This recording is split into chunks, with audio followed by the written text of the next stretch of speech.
پیغام بہت loud and clear ہے. بتا دیا گیا ہے کہ کیا ہونے جا رہا ہے. یہ بھی بتا دیا گیا ہے کہ فوج کس کے ساتھ ہے اور کس کے ساتھ نہیں ہے. لیکن اب سمجھنے والوں پر بات ہے، اس پہ بات کریں گے. ساتھ ساتھ آپ کو بتائیں گے کہ آئینی ترمیم کے لیے کیا حکومتی کوششیں جو ہیں وہ دم توڑ گئی ہیں یا کمزور ہو گئی ہیں. حکومت چاہتی کیا ہے، کیا کرنے جا رہی ہے. لیکن آغاز کر لیتے ہیں ناظرین پی ٹی آئی کے حوالے سے. پہلے آپ کو آداب، اور مجھے تو آپ جانتے ہی ہیں کہ میں اعجاز احمد ہوں. کبھی کبھی شروع میں سلام کرنا بھول جاتا ہوں، معاف کر دیا کریں.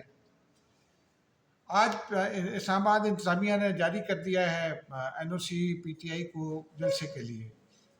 اب جلسہ پچھلی مرتبہ تو اجازت ملی تھی ترنول پر، اب اس سے بھی کچھ آگے 10 کلومیٹر آگے سنجانی ٹول پلازا ہے، اس کے قریب ایک جگہ ہے، کوئی پسوال ہے. میں اس کو ایگزیکٹ اس کا نام لینا میرے لیے ممکن نہیں ہے. میں اس علاقے کو پہلی دفعہ میں نے نام سنا اس گاؤں دیہات کا. لیکن وہاں انہوں نے اجازت دے دی اور یہ کہہ دیا کہ صرف جلسہ ہوگا، ڈرنے ورنے کی نہ سوچنا. علی امین گنڈا پور دھمکیاں لگا رہے ہیں کہ جلسہ نہ ہونے دیا تو یوں ہو جائے گا اور یہ کر دیں گے. وہ پہلے بھی آپ نے کیا کر دیا تھا. بہرحال اجازت مل گئی ہے، مبارک ہو، امید ہے جلسہ بھی ہو جائے گا. لیکن ناظرین جلسہ اپنی جگہ. اب پی ٹی آئی ایک یوں سمجھیے کہ چائے کی پیالی میں تلاطم برپا کرنا چاہتی ہے. ایک اے پی سی بلا رہی ہو گئی اے پی سی، کوئی اس کا امپیکٹ نہیں پڑا، کیونکہ جب تک اے پی سی میں تمام مکاتب فکر کی نمائندگی نہ ہو، تمام سیاسی جماعتیں نہ ہوں، اس کے وہ نتائج نہیں آیا کرتے جو آپ چاہتے ہیں. اب اس اے پی پی میں تو آپ اختر مینگل کو نہیں منا سکے، اور خیر اختر مینگل صاحب دبئی بھی روانہ ہو گئے. انہوں نے کہا پائن مینو نہ منانا، حکومت اپوزیشن دونوں جو ہے وہ اپنی کوششیں کرنا ترک کر دیں، کیونکہ میں نہیں مانوں گا. انہوں نے یہ پیغام دیا ہے کہ بلوچستان کے نوجوان کو منائیں. بلوچستان کے حوالے سے آج D G I S P R نے بڑی واضح بات بتائی ہے. وہ جو میں نے شروع میں آپ کو بتایا کہ فوج نے واضح کر دیا، انہوں نے یہ کہا کہ بلوچستان میں جو کریمنل ایلیمنٹ ہے اس کو سزا ہوگی. یہ بات ٹھیک ہے. شکایات اگر سیاسی نوعیت کی ہوں، جائز ہوں، تو ان کو دور ہونا چاہیے. اب کوئی یہ بتائے، ایمانداری کی بات ہے کہ بلوچستان میں کسی دوسرے کی ہیجمنی کیسے ہو سکتی ہے. میں فرض کیجئے نوکری کرنے کے لیے چلا جاؤں گا تو میں وہاں نوکری کروں گا نا. وہاں کا میرے بچوں کے لیے پی آر سی نہیں بنے گا، ڈومیسائل نہیں بنے گا، میرا ووٹ وہاں نہیں بنے گا. میں وہاں نوکری کرنے گیا ہوں. اگر میں وہاں جائیداد خریدتا ہوں، رہائش اختیار کرتا ہوں اور میرا ووٹ بنتا ہے تو پھر تو یہ سمجھ میں آتا ہے. لیکن یہ جائزہ لینا پڑے گا کہ پچھلے چند سالوں میں کتنے لوگ ایسے ہیں جو یہاں سے گئے ہیں بلوچستان اور انہوں نے جا کے جائیدادیں بنائی ہیں وہاں، یا ووٹ رجسٹر کرائے ہیں اور ان سے بلوچستان کے لوگوں کو خطرہ ہے. یہ بھی ایک وسائل کی بات ہے تو اور ملازمتوں کی بات ہے، تو اس کو بھی دیکھنا چاہیے. اگر لیکن ایک پرابلم ہمارے یہاں ہوتا ہے، بلوچستان ریموٹ ایریا ہے، وہاں کی ملازمتیں جو ہیں وہ لازماً ہونی چاہیے، بلوچ نوجوانوں کی ہونی چاہیے. اور یہ بھی D G I S P R نے بھی بتایا، لیکن میں نے اعداد و شمار بھی دیکھے ہیں بہت سارے. اکبر بگٹی یہ کہا کرتے تھے کہ یہ جو گیس کے کنویں ہیں یہاں جو آپ کو ڈرائیور چاہیے، آپ کو مالی چاہیے، آپ کو کک چاہیے، یہ آپ مقامی بھرتی کریں. اور ایسا ہوتا بھی ہے. جو معاہدہ ہوتا ہے وہ شاہجہان بگٹی اور ان کے ایک کزن ہیں، وہ کچھ عرصہ پہلے قومی اسمبلی کی ایک کمیٹی میں بھی تشریف لائے تھے، تو وہاں بھی انہوں نے یہی رکھ رہے تھے کہ وہ ملازمتیں جو ہیں وہ مقامیوں کا رائٹ ہے. اس کے لیے آپ کو پنجاب سے اور کہیں اور سے لے جانے کی ضرورت نہیں ہے، سندھ سے بھی لے جانے کی ضرورت نہیں ہے. لیکن اگر بڑے جو ملازمتیں ہیں، اگر انجینئر چاہیے، پیٹرولیم انجینئر چاہیے، گیس انجینئر چاہیے، سوائل سرویئر چاہیے، کچھ اس طرح کے لوگ چاہیے، تو وہ تو پھر آپ کو وہ ایکسپرٹیز آپ کو اس کی درکار ہوں گی. بلوچستان سے ڈاکٹر گلفراز تھے پیٹرولیم انجینئر، وہ سیکریٹری پیٹرولیم بنے، زبردست آدمی تھے. بعد ازاں ان کو سندھ حکومت نے بھی این ایف سی میں اپنا نمائندہ مقرر کیا تھا. بلوچستان حکومت کے وہ طویل سندھ تک نمائندے رہے. تو یہ ایسی ایکسپرٹیز اگر بلوچوں کے پاس ہو تو انہیں کو ہونا چاہیے. لیکن اگر نہیں ہوں گی تو ظاہر سی بات ہے جو کمپنیاں ہیں ان کو کام کرنا ہے تو وہ کہیں اور سے لے کر آئیں گی. تو یہ ایشوز ہوتے ہیں، لیکن اس کی بنیاد پر دہشت گردی کرنا یہ کوئی بہت مناسب بات نہیں ہے. اور یہ بہت واضح پیغام دے دیا گیا ہے کہ دہشت گرد کوئی بھی ہوگا تو اس کو نہیں چھوڑا جائے گا. اور یہ میں آپ کو مسلسل بتا رہا ہوں کہ آپریشن جو ہیں وہ دہشت گردوں کے خلاف انٹیلیجنس بنیادوں پر ہو رہے ہیں. یہ بھی آج ہی یہ بھی بتایا کہ جو یہ بلوچستان میں جو دہشت ہو رہے ہیں آپریشن، اس کے نتیجے میں یہ انٹیلیجنس بنیادوں پر 21 دہشت گرد مارے گئے ہیں. اور دہشت گرد وہ بلوچ بھی ہو سکتا ہے، وہ کوئی بھی ہو سکتا ہے، پنجابی ہو سکتا ہے، پٹھان ہو سکتا ہے، وہ دہشت گرد ہوتا ہے. اس کا کوئی نہ مذہب ہوتا ہے نہ اس کی کوئی زبان ہوتی ہے. میں اس کو دہشت گردی سمجھتا ہوں.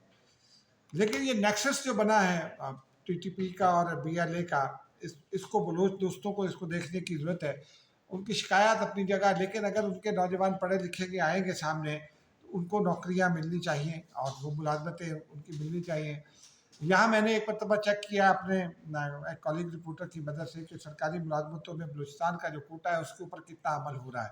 بلوچستان کا جو کوٹا اس کے شیئر کے مطابق بنتا ہے وہ اس وقت تو سرکاری ملازمتوں میں ہو رہا تھا، پھر چیک کر لیں گے. اگر اس کی وائلیشن ہو رہی ہے تو اس کے اوپر بھی عمل درآمد ہونا چاہیے. لیکن اصل معاملہ جو آج ہے ڈی جی آئی اس پہ کی پریس کانفرنس، وہ پی ٹی آئی سے متعلق ہے. انہوں نے خود بھی جنرل فیض حمید کا تذکرہ کیا اور کڑے احتساب کا تذکرہ کیا، اور انہوں نے کہا کہ کوئی پوزیشن ہو، کوئی عہدہ ہو، کتنا بڑا آدمی ہو، اگر وہ وردی میں ہے یا تو وہ اس کو جو ہے وہ آرمی ایکٹ کی پابندی کرنی ہے. آرمی ایکٹ کی خلاف ورزی کرے گا تو سزا بھگتے گا. اور ساتھ انہوں نے دوبارہ دہرایا کہ انہوں نے پوسٹ ریٹائرمنٹ بھی کچھ خلاف ورزیاں کی ہیں، اور انہوں نے واضح کیا کہ وہ معاملہ انہوں نے کہا سب جوڈیس ہے لیکن یہ اپنے انجام کو پہنچے گا. ان سے سوال ہوا عمران خان کے حوالے سے، زیادہ وضاحت سے سوال ہونا چاہیے تھا، لیکن انہوں نے بہت واضح انداز میں بتا دیا ہے. انہوں نے کہا کہ ہماری کوئی سیاسی حمایت نہیں ہے. انہوں نے کہا کہ ہم ادارہ ہیں اور ہماری کسی کے ساتھ کوئی سیاسی حمایت نہیں ہے. انہوں نے کہا کہ اس بات کی بھی اجازت نہیں دی جائے گی کہ کوئی شخصیت یا سیاسی جماعت ہمیں استعمال کر کے اپنے سیاسی مقاصد حاصل کرنے کی کوشش کرے، کسی انڈیویجول کو کرے. بالکل اس کی کوئی گنجائش نہیں ہے، اس کی اجازت نہیں دی جائے گی اور سزا دی جائے گی. ان سے سوال ہوا تھا عمران خان سے متعلق کہا کہ کرائمز کے وہ کیا وہ گرفتار ہوں گے، تو انہوں نے بہت معنی خیز انداز میں یہ کہا کہ قانون اپنا راستہ اپنائے گا. خبر ہم آپ کو پہلے دے چکے ہیں کہ یہ طے کر لیا گیا ہے کہ جو 9 مئی کے کرائمز ہیں 9 مئی کے لیے جنرل فیض حمید کے لیے، اور اس کی جانب انہوں نے اشارہ بھی دیا کہ یہ بدقسمتی ہے کہ اتنے بڑا افسر جو ہے وہ کرتا ہے پولیٹیکل مفادات کے لیے اور ذاتی مفادات کے لیے اس قسم کا کام کرے، تو وہ نہیں بخشا جائے گا. اور عمران خان جو ہے وہ ابھی چونکہ انویسٹیگیشن جاری ہے، اگلے مرحلے میں جو ہے وہ میری اطلاع یہی ہے کہ ان کے خلاف بھی یہ کارروائی ہوگی.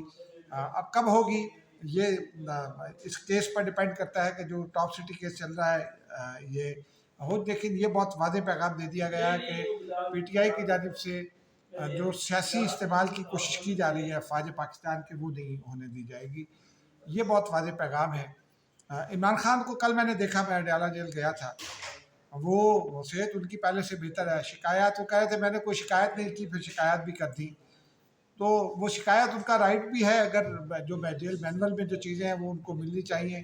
اور میری آبزرویشن یہ ہے کہ وہ مل رہی ہیں. ان کو کوئی ایسی چیز نہیں ہے، کیونکہ ان کو جو چیز نہیں ملتی پھر وہ میڈیا سے بات کر لیتے ہیں. ہر چیز ان کو دستیاب ہے، کوئی ایسا ایشو نہیں ہے. انہوں نے خود بھی تسلیم کیا. بیٹوں سے بھی بات کرانے کا ان کا ایک شکایت تھی، انہوں نے کہا وہ بھی ہفتے میں ایک بار اجازت ہے تو وہ ہو جاتی ہے ہفتے میں ایک بار. اور جیل مینول کے مطابق یہ ہفتے میں ایک بار ہی بات ہو سکتی ہے بچوں کے ساتھ. لیکن اس دوران میں یہ بھی ایک بڑا سوال کسی دوست نے اٹھایا کہ فون پر دوسری جانب کون ہے، بیٹے کے علاوہ کسی اور سے بھی بات ہو جاتی ہوگی، یہ کون بتائے گا. میں نے ان سے کہا کہ بیٹوں سے بات کا مطلب بیٹوں سے بات ہی ہے. بہرحال اب ذرا ناظرین آتے ہیں اسلام آباد میں کیا ہو رہا ہے. ایک تو یہ خبریں مسلسل پھیلائی جا رہی ہیں کہ جناب وہ حالانکہ بار بار ہم نے بھی وضاحت کی، لیکن بار بار یہ کہا جا رہا ہے کہ جناب وہ مشترکہ اجلاس آ رہا ہے تو اس میں یہ بل منظور کرا لیا جائے گا، وہ آئینی ترمیم آ جائے گی.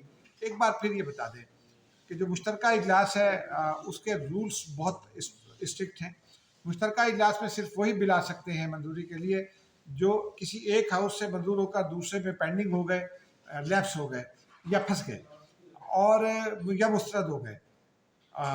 لیکن کوئی نیا بل مثال کے طور پر اگر حکومت قانون سازی کرنا چاہے ریزرو سیٹوں کے حوالے سے تو وہ نیا بل نہیں لا سکتی مشترکہ اجلاس میں. آئینی ترمیم تو کسی صورت نہیں آ سکتی. لیکن میں نے حکومت کے کچھ لوگوں سے بات کی، پوچھا، اپنے ذرائع سے پوچھا. آئینی ترمیم کے حوالے سے حکومت کی کوشش جاری ہیں. نمبر گیمز کا چونکہ ڈپینڈ کرتا ہے نمبر گیم پر، نمبر گیم پوری کرنے کی کوشش ہو رہی ہے. کہا یہ جا رہا ہے کہ کچھ لوگوں نے حمایت کا یقین دہانی بھی کرا دی ہے، کچھ اور لوگوں سے رابطے جاری ہیں. میں نے پاکستان پیپلز پارٹی میں بلاول بھٹو زرداری کے قریبی لوگوں سے پوچھا کہ بلاول بھٹو کیا کر رہے ہیں. وہ تو نوجوان ہیں، متحرک بھی ہیں، وہ تو ایک دن بھی کہیں فارغ نہیں گزارتے. وہ کہیں اندور رسیم چلے جاتے ہیں، کبھی بلوچستان چلے جاتے ہیں، کبھی پنجاب آ جاتے ہیں، کبھی سرکی علاقے میں چلے جاتے ہیں. تو انہوں نے بتایا کہ بلاول بھٹو زرداری سے پوچھا گیا تھا، ان سے پوچھا گیا تھا کہ ملاقاتیں نہیں ہو رہی، یہاں کچھ لوگ ملنا چاہتے ہیں. تو انہوں نے کہا نہیں، ابھی ان کو بعد میں ملیں گے. پھر ان سے کہا گیا کہ چلیں کراچی جانا ہے، تو انہوں نے کہا نہیں، یہ ابھی نہیں جا سکتے. بلاول بھٹو زرداری کے اسلام آباد میں ڈیرے ڈالنے کا مطلب یہ کہ کچھ نہ کچھ ہو رہا ہے. اور اسی تناظر میں نے کچھ لوگوں سے بات کی تو ان کا کہنا ہے کہ حکومت آئینی ترامیم پر کام کر رہی ہے. ہو سکتا ہے اگلے دنوں میں اس کے بارے میں کوئی بڑی پیش رفت ہو جائے. ابھی حتمی طور پر کچھ نہیں کہا جا سکتا، لیکن اس پیش رفت کو رول آؤٹ بھی نہیں کیا جا سکتا. ناظرین، اب تک کے لیے اتنا ہی. مجھے اجازت دیجیے. خدا حافظ.